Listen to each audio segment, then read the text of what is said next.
Hey everybody, welcome back. It's another day in the Micheladas house. I think I told you yesterday how our rabbit has been acting like Houdini, little Bruce. He's been running around, breaking out of his thing in the garage, but I don't want to rabbit proof the garage. Well, today I got him out of his hutch, which he's never gotten out of his hutch in the backyard. The hutch is new. I spent a whole day reinforcing it, making sure it's all good. Well, today I was on another call with the Realm Makers talking about C.S. Lewis. He was out in his exercise pen in the backyard, which he's never shown any interest in getting out of. And all of a sudden, my daughter walks in. She looks out the back door and she goes, "Bruce." He was standing on the back step, had apparently gotten out and was waiting at the door like a polite little dog or rabbit or whatever. And so now there was a bunch of drama during just trying to catch him. He's running around in the backyard. Got him caught, and now he is sitting here in our living room, actually. So there he is. There's Bruce. Hold on just a sec. I think I can actually show you. Let me see if I can do this or not. I'm all wired into a variety of things. Yeah, he's asleep. I'm just going to turn this around. There he is. He's sleeping, just like my kids.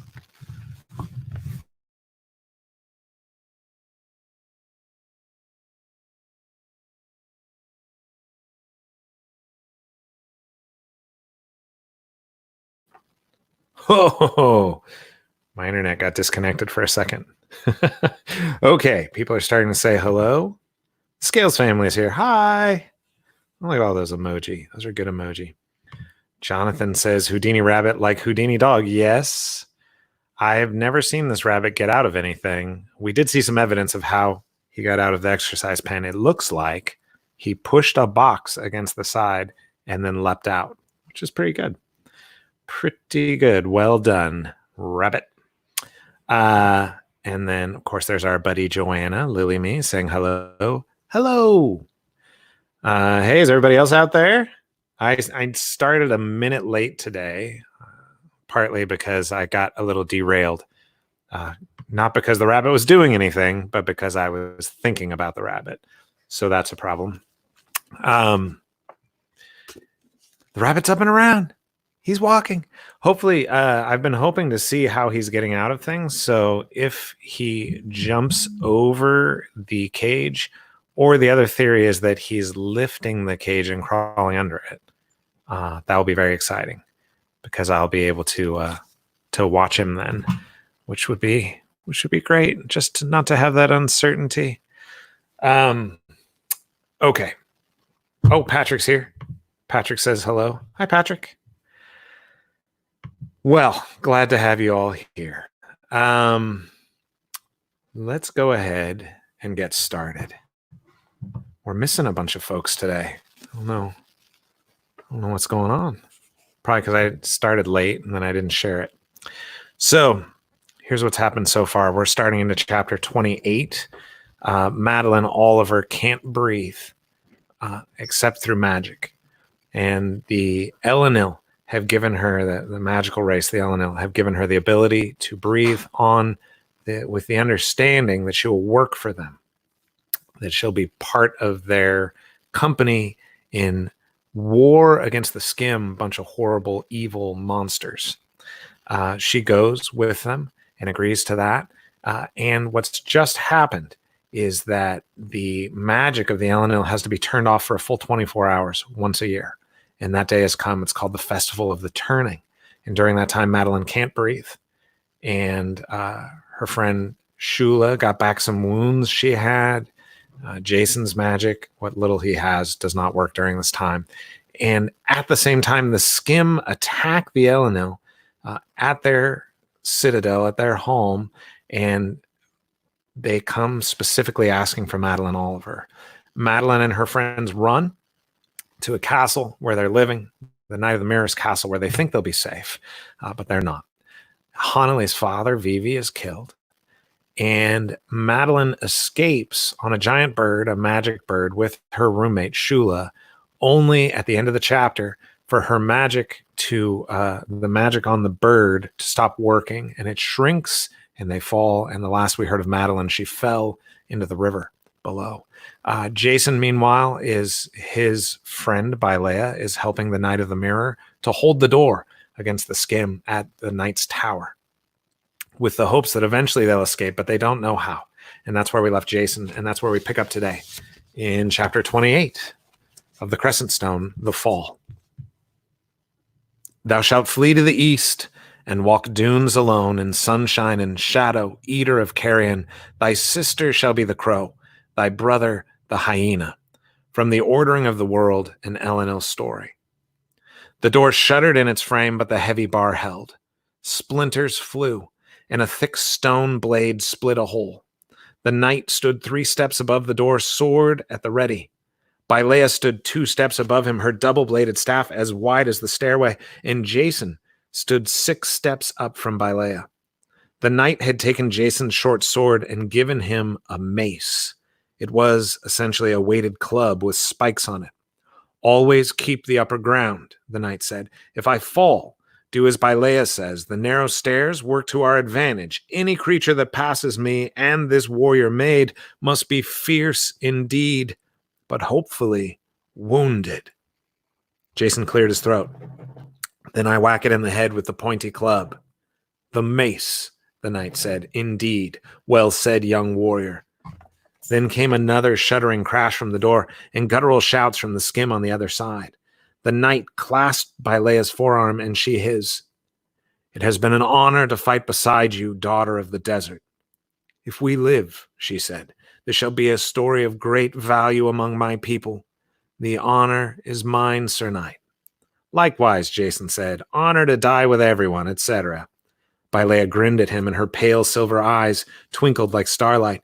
Even in the face of death, you raise the spirits of your companions. He managed not to blush this time, but her words warmed him right to the tips of his fingers. He shrugged, trying to look nonchalant, something he found challenging when holding a mace. It might be my only contribution to this fight. Make ready, the knight said, as another fall of the axe tore a hole in the door. Great gray fingers reached through, trying to rip the boards apart, but the knight sliced at them. Howling erupted from the other side of the door. For a bare second, a black eye peered through the hole in the door, disappearing before the knight's sword could rise to meet it. Beware, skim, lest thou lose thine eyes at my door. Jason laughed. Nice one, King James.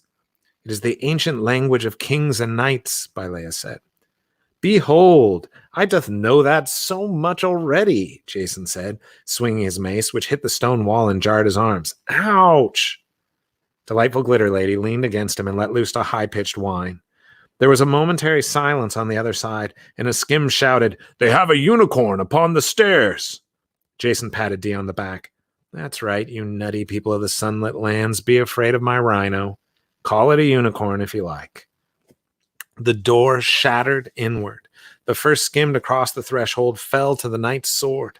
3 more skim rushed upon him. He sidestepped the stroke of an axe, kicked a second skim, and drove his elbow into the jaw of a third. Baileya darted forward and stabbed a skim over the knight's shoulder. Then, chaos. The knight stacked the bodies of the wounded skim before him to impede their comrades, but the skim snagged feet and arms and dragged them away, so that a fresh wave of attackers could advance. For a time, Baileya switched places with the knight so he could rest. The fighting seemed to go on for hours, and the smell of sweat and blood and the sound of metal on metal rang endlessly in Jason's ears. When Baileya and the knight switched places again, the skim retreated and moved away from the doorway. What's happening? Jason asked. They will try a new approach, Baileya said. Perhaps they will scale the tower? The knight shook his head and said softly, They do not know our numbers. Perhaps we have guards above with hot pitch or bow and arrow. Sir Knight, came a booming voice. I am here, the knight called. In time we will take this tower. Is this not true? Aye, the knight said, unless ye be a battalion of knaves and cowards. Think'st thou that we are such? I said not so, sir. Sir Knight, may I approach in peace, that we may exchange a few words before the fight recommences? The knight whispered something to Baileya, then said, "Aye, but with empty hands, sir." A skim came into view, palms up. He looked up the stairs to see the knight, Baileya, and Jason standing there, each holding a weapon, and the rhinoceros lounging at Jason's side. The skim laughed and leaned against the door jamb, crossing his arms. "Wusong, truly, you are a thorn of great length and sharpness inserted deeply into my side." Jason waved. "Hey, Breakbones, good to see you." "Why dost thou seek parley?" the knight asked. "Oh, good Sir Knight, I thought it might be pleasant to converse before thy death." The knight set his sword against the wall, point on the stairs. He massaged his sword arm with the other. "Speak then, sir. Night is burning away, and when the sun returneth, so doth the magic of the Elenil." Breakbones laughed, his great gray boulder of a head nodding in delight. "Ah, such a pleasure, Sir Knight, to speak with thee. Thou art as fierce in words as in battle. Yes, soon the magic of the Elenil shall return." His grin disappeared, and his wide hands clenched at his side. "Not so the army of the skim. Thou and that cockery child have killed or wounded a full 200. "Speak and be done," Baileya said. "I grow weary of your stalling." Breakbone stood straight. "Ah, the child has a tongue, and sharp enough. Surrender the artifacts of the skim to us, and we shall take you captive until first light, then release you. You and all in this tower, save Wusong and his friend Madeline, for I have sworn to kill her, and then him." "No deal," Jason said. The knight and Baileya said nothing, staring at the skim. "Right, guys? No deal, right?" The knight spoke. "Breakbones, didst thou pause our battle to insult us? I am a knight and a man of honor. Thou must live according to thy vows, and I according to mine. The artifacts of the skim are under my protection. I cannot give them willingly into thy hands." "I intended no insult. My offer was meant as a kindness. We will fight ye for the hours it takes to wound or tire ye, and then take what ye will not give. In a moment we shall return." He paused, then said, "Wusong, you have always spoken truth to me, so I must do the same." "Is it that you like my shirt?" Jason asked. "A lot of people have said that." "No, child. It is said among the skim that you have murdered Night's Breath. Is this so?" Jason considered this. When the magic had snuffed out, Jason hadn't, which meant Night's Breath had died. Died so he could live. Madeline had made that choice, not him, but it was true. Night's Breath had died because of Jason. He took a deep breath and started to answer, stopped, tried again. He couldn't bring himself to say the simple answer, yes. Instead, he said, "Technically, I was unconscious, so not really. It wasn't my decision." Breakbone seemed to deflate a little. "Ah, I'd hoped it to be but a rumor. He was used to heal your wounds and died of them. Is that the shape of it?" "I didn't choose it," Jason said, "if that makes a difference. It wasn't me exactly. I'm horrified by it." "But you are the one who benefited," Breakbone said. "You did not kill him, but you inherited his life."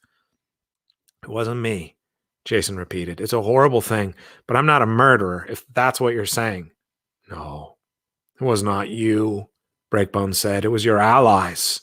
Now a great prince of my people lies dead, and his life throbs in your veins.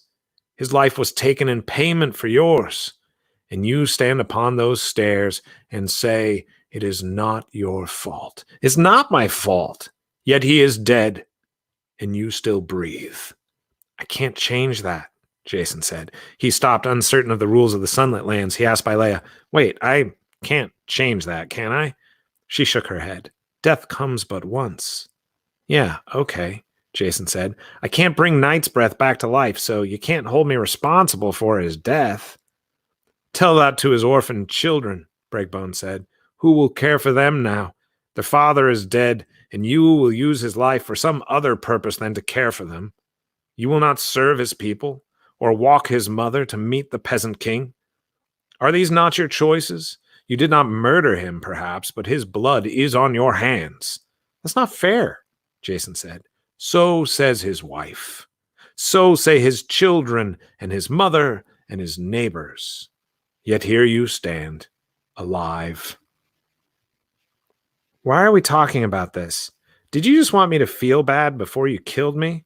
The skim frowned, his eyes sad. No, Wusong.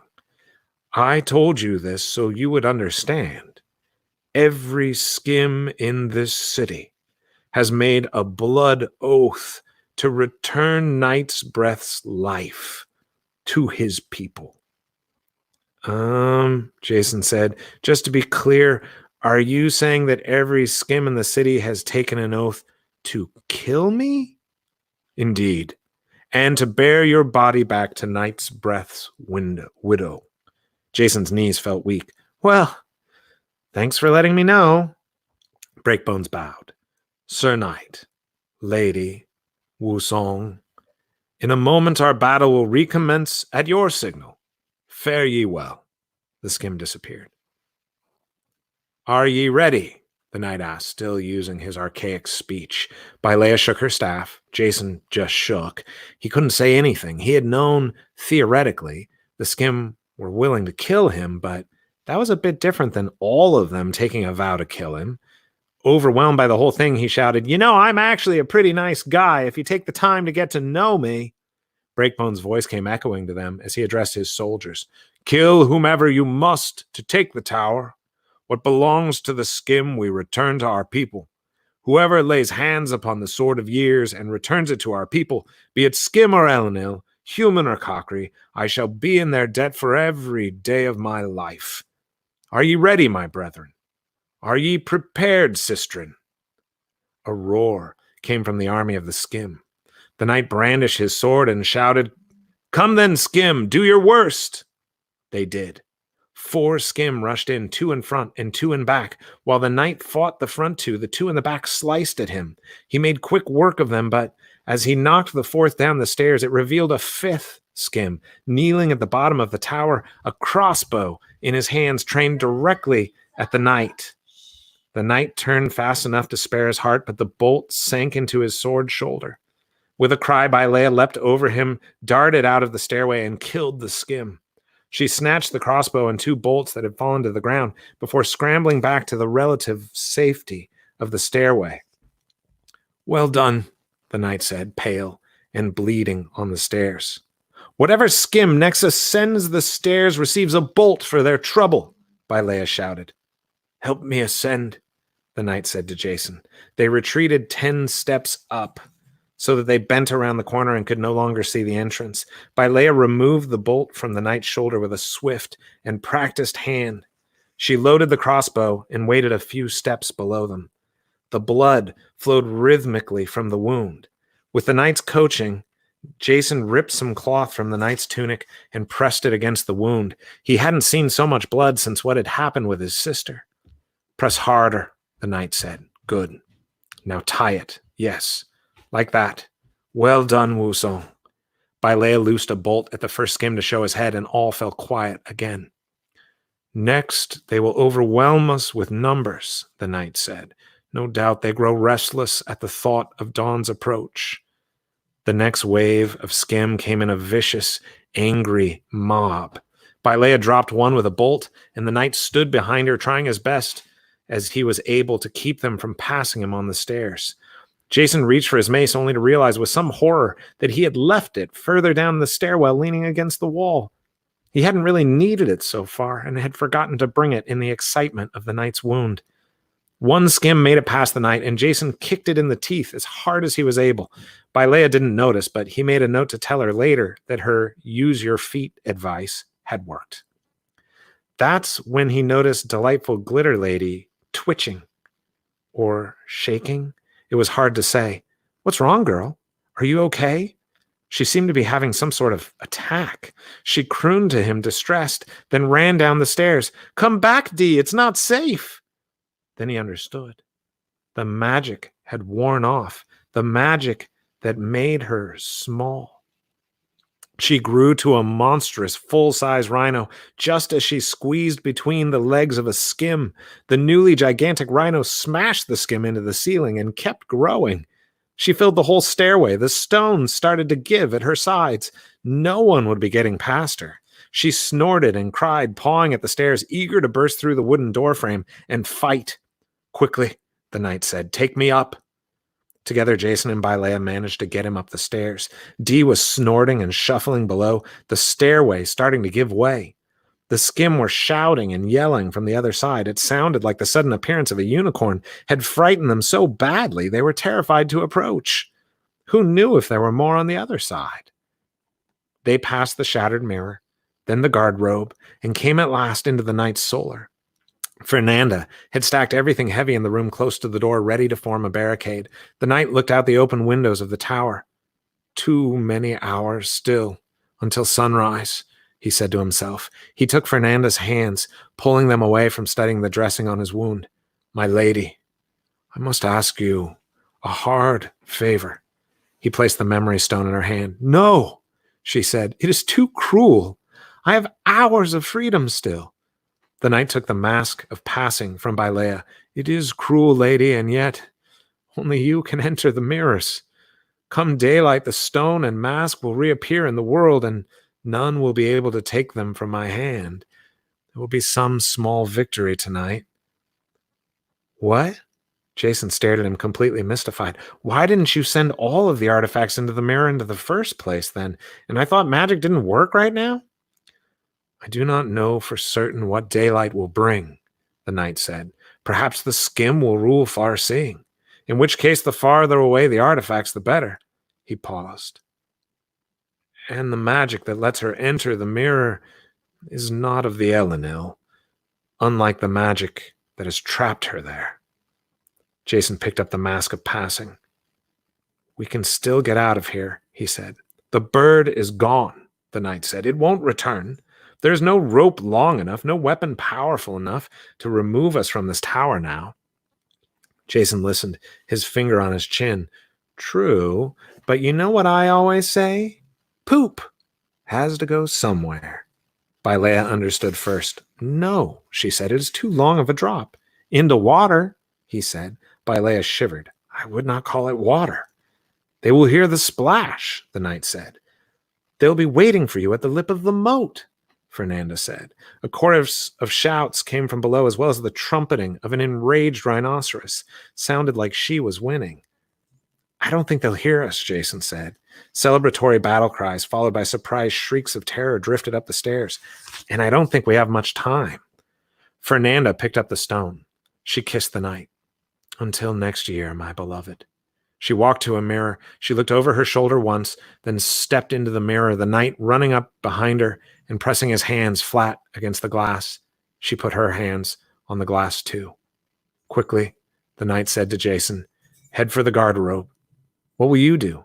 I will make the skim believe there are 100 of us fighting them." In the garderobe, Jason moved the stool and sat with his legs in the hole. It was a long fall to the moat. "Hurry," Baileya said, "so the knight can retreat to his solar and block the doorway." Jason had to wiggle a bit to get himself moving through, and he didn't want to think what he might be touching, or about to touch, in the sewage of the moat. Then he wasn't thinking anything at all but how fast and far he was falling, and he hoped he could survive so he could avoid being murdered by all the skim. The water closed over his head, surprisingly warm. He made the dire mistake of opening his eyes, but in that darkness and the cloudy moat water, he couldn't see much. He surfaced and headed for the side of the moat. Baileya splashed down near him. They pulled themselves from the water, and they both crouched low. Skim were everywhere, fighting, shouting, pulling the city apart. Baileya checked the mask. She still had it. "Come, Wusong. Stick to the shadows, and we may yet escape." "I forgot my weapon," Jason said lamely. Baileya squeezed his shoulder. "You also made our escape from Westwind possible. Fear not. We will avoid the fighting if we can." They darted into an alley. Baileya said, "If something happens to me, Wusong, you must keep this mask out of the hands of the skim. Go to my people, the Kakri. If they do not kill you, then you will be safe." "If they don't kill me, I'll be safe," Jason thought. What a laugh. That nicely summed up his entire time in the sunlit land so far. If they don't kill you, you'll be safe. He ducked low and followed Baileya across a shadowed street, his sneakers squeaking with water. They ran for the eastern gates of far-seeing. The end of chapter 28. Tomorrow will be chapter 29. Captured. Captured. Dramatic. Scales family says, oh, we love Jason. Me too. Jason's the best. He's a good fella. I'm glad for him. Okay, quick reminder, Friday, this coming Friday, Ann Nesbitt, Daring Darlene, Queen of the Screen. I just started this book last night. It's a lot of fun. I don't know if you're a big buff of film history or things like that. You really don't need to be. But if you are, and you have any history of enjoying Charlie Chaplin or people like this, there's a lot of fun little shout outs in the midst of the book to some of those historical realities that I think you will enjoy. So that's Friday, 1 p.m. Pacific, 4 p.m. Eastern, author Ann Nesbitt. Just a reminder, Tyndale.com is taking orders and sending books right now. So if you want Crescent Stone, Heartwood Crown, any of a variety of other books, actually, I think my book, My Imaginary Jesus, is still available there. You can get those there. Of course, if you'd like to hear the Crescent Stone on audiobook or the Heartwood Crown, actually, both are narrated by Natasha Sudek, and that's available from Oasis Audio. We've got another comment here. Dr. Awesome is here. She says that Breakbones and Jason discussion is so good. I like that part. I also really like how they talk in old-fashioned language to each other, but that's just me, I'm guessing. I think I've talked about that before in the last couple of weeks. Let's see. And as always, don't forget to like or leave a comment or subscribe. Every time you do one of those things, it's helpful to me, and it is helpful to your friends. It helps them to see the content that you're enjoying. So thanks so much, friends. I will see you tomorrow. And in the meantime, be safe, be well, take care of each other. Wait, one more person is running in to say hello. Here she comes. There's Micah. All right. See you tomorrow, everybody. Bye.